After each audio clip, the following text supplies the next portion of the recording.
So, Linda, you've had a baby, Yes. 3 years old now, and you took a bit of a hiatus after that. What's it like to be back in the swing of press junkets? It's pretty great. It's actually really exciting because our show comes out tonight. So to be here pitching the show globally is a totally different thing than doing a press junket in Los Angeles where, you have, the usual suspects in the United States. It's really fun for me being on Netflix. The idea that the whole world sees it almost at the same time. With other shows, they're maybe a few years behind, but now with internet television, it's a totally different feel to it. And your show is Bloodline. My show is Bloodline. What is it about? It's about a family that has a lot of dark secrets.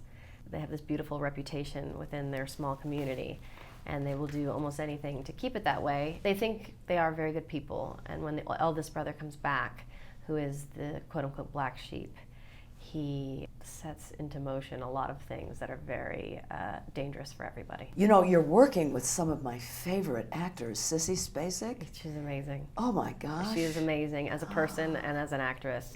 Earth Mother. I love Earth Mother and mother to us in the show, and it's absolutely like a dream. She's a gorgeous, generous human being and amazing actress. Now tell me about your show. Grace and Frankie. It's a story about two older women in their 70s who have been married for 40 years. Their husbands are law partners. And in the very beginning of the first episode, our husbands tell us that they're leaving us to get married to each other. As I've gotten into old age myself, one of the things that struck me is how different it is than what people think, especially for women. There's this notion that you're born and you peak at midlife and then you decline, and it's not the way it is at all. Thank God, because that is such a depressing way to think about things. I wanted to do episodic television, partly because I'm an older woman and it's easier to work as an actor on television as an older woman, that addressed issues of aging for a woman. And the other thing that I wanted to address is friendships between women. There's this stereotype view of women as being backbiting and competitive and all that. The fact is that women's friendship is very different than men's friendship. We talk to each other in a more fulsome way. We bring our full selves to the table. We express our feelings and our emotions. Men talk about sports or cars or sex or football or whatever. But women talk about feelings, and you don't see the value of women's friendship enough in our culture. So that's another thing that I wanted to address. And then fortunately, I'm in this series with someone who's truly a friend of mine. Oh, that's great. What about you? Why did you want to do this Bloodline? I loved the way that they were exploring family. I think family is a huge part of who we become, and the idea of those roles as adult siblings within a family, and how you can leave your family and you can be a successful lawyer, or you can be the sheriff, and when you come home you're still the baby, or you're still the responsible one, or you're still the black sheep. And I thought exploring that and taking that to a really dark place was fascinating to me. One of the things that's so challenging about being an actor when you're married or when you have a partner and you have children is figuring out how to balance it all. How do you do it? I don't know that I've figured it out. I can't say. I'm lucky because we moved as a unit to Florida together, and I was able to have my family there, and it saved me, because that was 8 months that I was removed from the West Coast and put into the Florida Keys, and to miss one day in my baby's life is hard for me. I can do it, and I'm so proud to be the mom who goes to work and to be able to show her, what I thought as a kid was impossible. I thought it was impossible to become an actress. I didn't know how I was going to do it.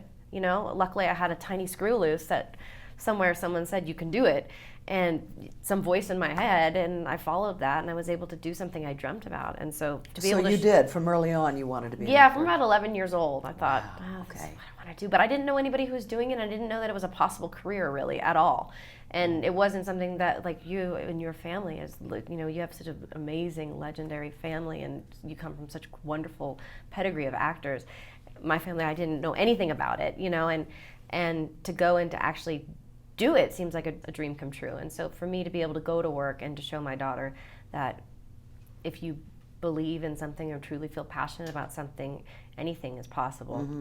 It makes me proud, but it's still hard to walk out the door. Yeah. How did you do it? I didn't do it very well. You know, I missed a lot of time with my kids. But what would you change? I've been married 3 times. I had children with 2 of them, and they were both very good fathers, and so they kind of were mom and dad. They would stay home and be mom and dad, and I was lucky in that sense.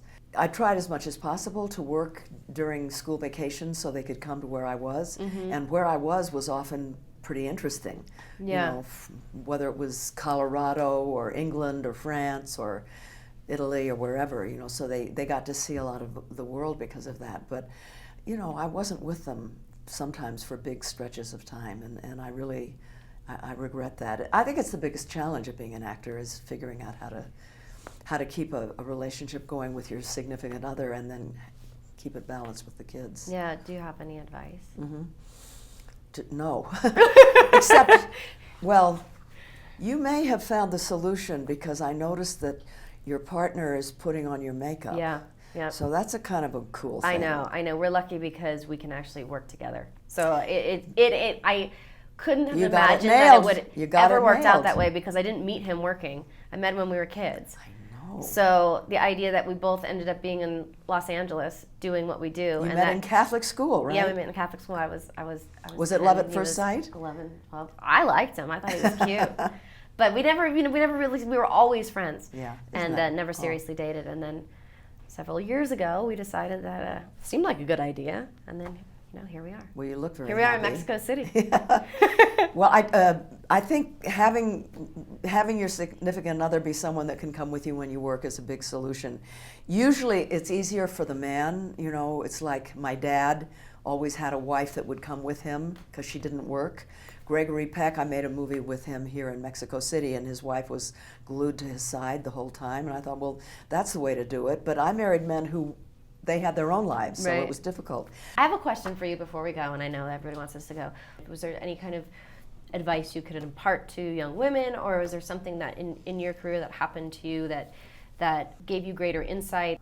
Well, it's not exactly universal, but there was a point in my life that happened around 1971 where I had become an activist, and the parts that I was being offered were so stereotypical. And I thought, you know something, I'm not going to do it anymore. I'm not going to be an actor. And I met a guy, a black lawyer in Detroit, who said, the movement has hundreds and hundreds of organizers. There are no movie stars who are activists. The movement needs movie stars like you. So your career is very, very important for you and for the movement. And that completely changed how I went about my career. I decided, okay, I never played by the rules. I never thought in terms of strategy of career or anything like that. That's when I started thinking, okay, I have to start doing movies, producing them, creating them, that say things that I want to say. And so for a whole lot of years, Coming Home, 9 to 5, On Golden Pond, and many others, they were films that came out of my head because I wanted to express things. So it changed my whole career. And that was the most exciting time of my life. And they all turned out to be successful. Yeah, thank you for all of that. Thank you for asking the question. Yeah, thanks for sitting with me and talking to me. I hope I see you again. Yeah, we'll see you out there.